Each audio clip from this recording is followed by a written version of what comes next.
speaking of kids, or a cultural shift that I've noticed within the church as a younger Christian is a lot of my friends shifting more to the left, shifting more to the kind of social justice gospel. So what do you think this could mean for the future of the church, and is there anything we can do to change it?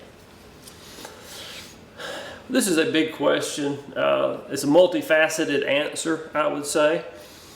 So I'll try to address it as clearly as I can and as succinctly as I can. You know, it links back to our previous question about complacency, because there's just been a general drift which has contributed to the problem. If you look at the more recent history and some of the activism that's going on, I would say that young people see a moral value in some of the causes that have been taken up by the left. They see a passion there that they're drawn to. Mm-hmm. They see action being taken. They like that. People are drawn to people who are passionate about something. It doesn't matter what you're passionate about, right? If you are passionate and you express that, it draws other people in. And so I think our younger generation is drawn to the passion of the left and how they advocate for certain issues.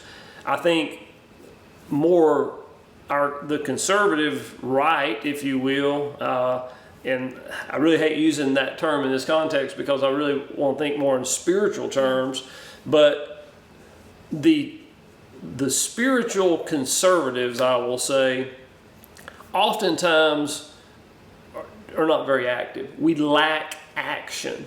Yeah. We're just busy going about our lives. Sometimes we get a little self-absorbed, and we forget that we're put here to do things, to serve others, to be the hands and feet of Jesus. And so when our younger generation looks at us, they don't necessarily see that passion in us to get out and make the world a better place. Mm-hmm. And so that's one thing that I think draws the young people to the left.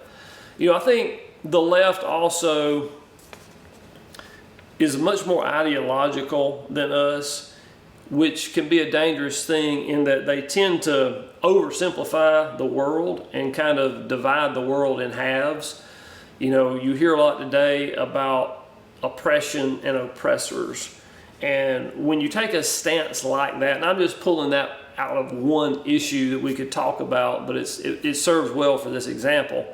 If you divide the world into oppressors and the oppressed, it makes things easy. It makes things very simple, right? And of course, you don't want to be on the oppressor standpoint or side of the fence. And so when you're not an oppressor, it gives you the moral high ground, right? And also it gives you the intellectual high ground in that you believe you have the ability to divide people into two groups. There's kind of an answer for everything. It gives you an answer for everything. And so it takes a person who probably really doesn't understand all the issues, and it makes them an expert, right?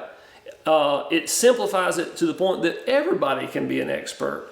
And so when we like to be experts, and we like immediate results. So rather than putting in the work to really understand the intricacies of the problems that we face as a society, because let's be very clear, the problems that we face are not simplistic problems. They're very complex. They're very difficult to solve.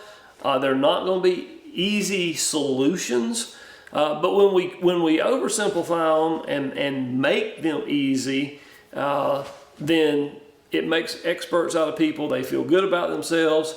Oftentimes, a lot of these issues, by taking the right side, if you will, people feel like, quite honestly, it's become like a religion in and of itself. Yeah. Because people feel good that they're doing the right thing, that they're doing good, and therefore it becomes religion-like. And thus, in my opinion, a lot of the fervor that you see is very much like some of the religious fervor that we've seen in days past when we had nationwide revivals and those kind of things. So I think that's part of the issue as well. If I boiled it down just to what I can do to help stop this slide, or to help bring young people back more to being grounded in Scripture and what I would say conservative values, I need to be a real, authentic person with a passion for living out what I believe. Mm-hmm. I believe if I do that, then the people that are around me will see that, young and old, will be drawn into that and come alongside me to help. Mm-hmm. So that's a kind of a long answer. Hopefully it was clear enough to make sense.